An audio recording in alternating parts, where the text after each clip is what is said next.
GMO 완전 표시제 저희 부에서 마련한 대응 계획인데요. 네. 일단은 현재 식용으로 수입이 허용된 GMO 농산물이 총 6종입니다. 근데 그 중에서 대두와 옥수수에 주로 수입이 집중되어 있습니다.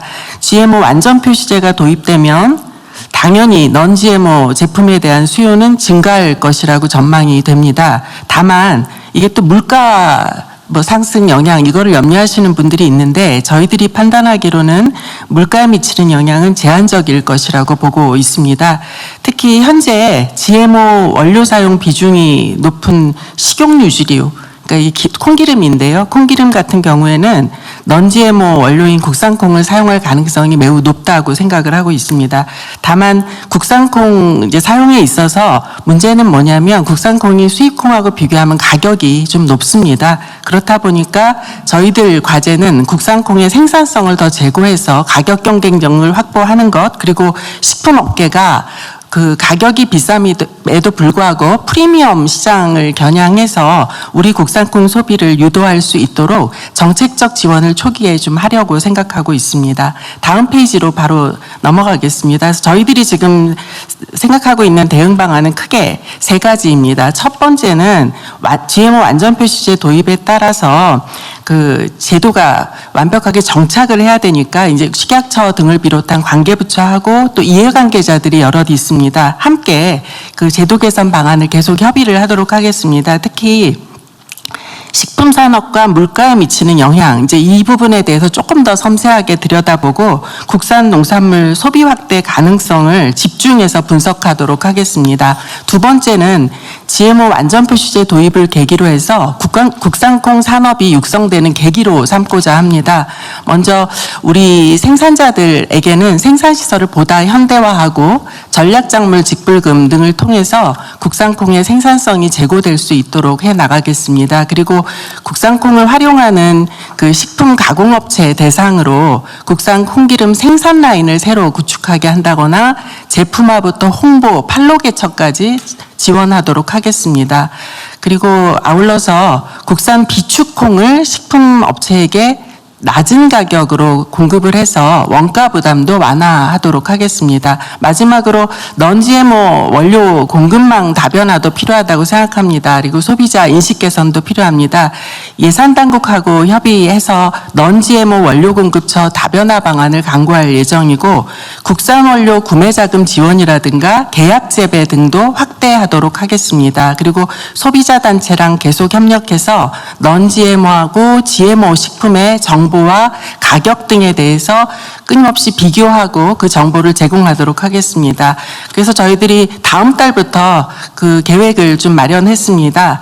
내달부터 소비자 간담회와 식품업계 대상으로 저희들 생각하는 정책 사업을 안내하는 설명회를 운영하고자 합니다.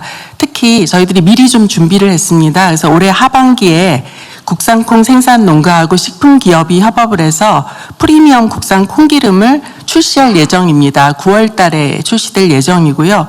이 콩기름에 대한 시장 반응 조사와 생산자 단체의 의견 수렴 등을 통해서 우리 국산 콩 산업의 경쟁력이 지속 강화될 수 있는 계기로 삼아 나가겠습니다. 이상입니다. 네, 이게 이제 오해가 생기면 좀 그래서 우리 말씀을 드리면 이게 뭐 수입 규제를 위해서 하는 건 아니다 분명하게 얘기하지만 국민들의 선택권과 국민의 건강 안전을 위한 정책이죠. 이게 이제 반사적으로 국내 콩생산 농가한테 아마 도움이 되겠죠. 그거는 이것 때문에 하는 건 아니다. 근데 분명히 얘기하고 그 GMO 표시를 할 때 이 표시도 어떻게 해라는 걸 정해야 되겠죠. 요만한 눈에 안 보이게 하면 안 되잖아요. 그죠? 네. 그 어떻게 표시합니까? 아까 제가 보여드린 그 표시에 보면 앞면에 유전자 변형 식품이라고 그 시행일 두 번째 요렇게 유전자 표시하도록 변형 식품이라고 네. 표시 방법을 정해 주겠죠. 네네 그렇습니다. 12포인트 이상으로 하게 됩니다. 글자 크기까지. 그러면 혹시 보이실 것 같은데 네, 유전자 보여요. 변형 식품이라고 쓰여져 있고 또 원재료 옆에 탈취대두 옆에 유전자 변형 대두라고 보통 글씨가 10포인트인데 요거는 12포인트로 해서 조금 더 여기 어쨌든 그런 규제도 하고 쉽게 있고. 보실 수 있습니다. 그다음에 넌 GMO, GMO가 아예 표시하는 조건도 정해야 되겠죠. non-GMO 표시는 0%여야지만 그 0%가 보장이 돼야지. 그렇습니다. 뭐 0%가 아까 얘기처럼 GMO 이걸로 만들었는데 잘 걸러가지고 없다. 그건 안 되죠. 그래서 non-GMO가 되려면 일단 0%도 필요하고 또 산지 증명서, 네. 증명 단계에서 생산 단계에서 non-GM 농산물이 제조된 것까지 저희가 다 확인을 합니다. 그러니까 이게 이제 행정적으로 보면 네, GMO 든 거, 넌 GMO 아예 안 든 거, 그 중간이 많잖아요, 그죠? 네, 지금 상태로 하면 네, 네, 네.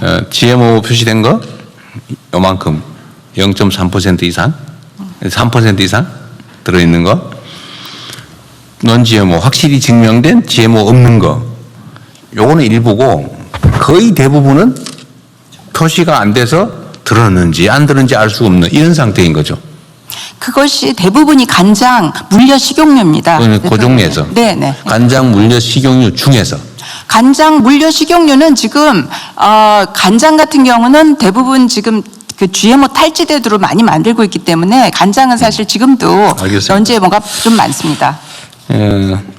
최소한 우리는 EU 수준은 해야 되지 않겠냐, 또는 호주 수준은 해야 되지 않겠냐. 예, 대통령 제가 여기서 한 말씀만 드리면 유럽 같은 경우는 유럽의 그런 우크라이나나 광활한 곳은 다 non-GMO를 기르고 있습니다. 그래서 non-GMO 들판에서 많은 non-GMO가 되기 때문에 EU는 다 non-GMO이기 때문에 뭐 구분 유통하는데 비용이 들지도 않고 자기 나라에서 하는 걸 합니다.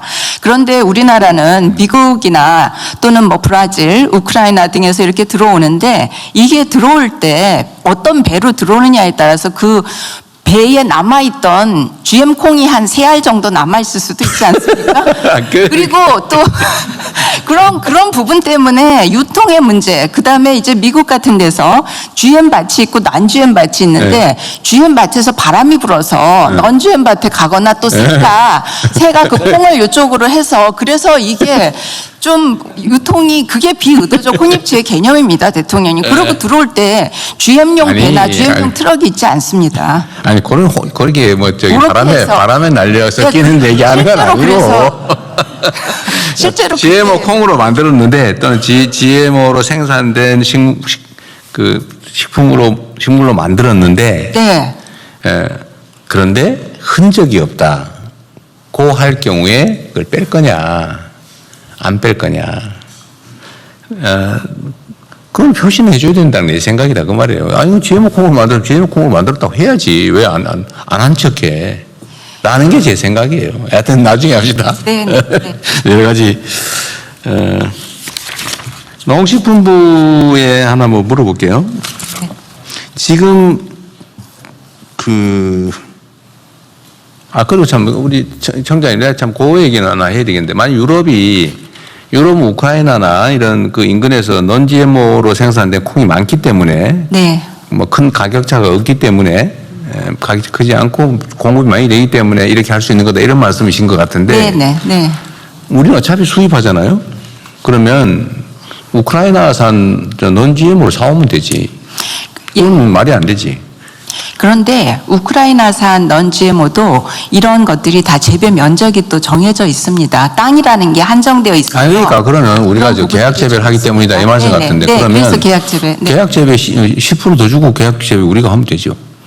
그것도 논리적으로. 네, 그러니까는 이제 가격이 좀 올라갈 수도 있는 부분도 조금 있는 굉장히 좀 겁니다. 올라갈 수 있죠. non-GMO니까요. 네, 네. 마찬가지. 그런 부분은 또 다른 부분인데요. 우리는 이러는 네. non-GMO도 어디 먼 데서 사오는 거고. 네. 그 non-GMO 아닌 뭐라 그래 그 GMO 아닌 네, non-GMO. 네. 이런 것도 4월 자리는 똑같이 있는 거죠. 그거는 네. 일시적으로 그런 문제가 있지만 네, 네. 장기적으로 보면 똑같은 조건이지 네. 뭐 그게. 네. 하여튼 국민들한테 선택권을 주자. 그리고 조기에 시행하는 방법을 강구하고 국산 그 농식품부 예. 국산 콩 가격하고 GMO 콩 가격 차이가 얼마쯤 됩니까? 3배 정도 됩니다. 3배. 국산 콩이 지금 킬로그램당 4,800원. 그러니까 공공비축. 3배다. 생산 가격이 3배인데 네. 우리 국민들 입장에서는 네.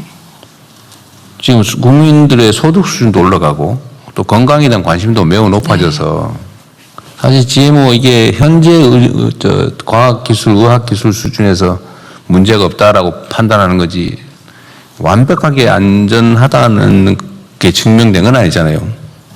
예를 들면 나중에 어떻게 될지도 모르는 예. 측면이 있어서 국민들 입장에서는 선택권이 있어야 되고 그렇습니다. 그러면 이게 국내 콩을 하게 될지 아까 얘기한 대로 우크라이나산 non-GMO 콩 수입한 걸로 할지 그거는 모르겠지만 하여튼 이 선택의 여지가 커지고 생산량이 늘어나면 생산 단가가 떨어질 가능성이 많죠. 그렇습니다. 지금은 뭐 거의 취미 비슷하게 뭐 어쩔 수 없이 짓는 콩농사라서 비싼 거 아니겠어요?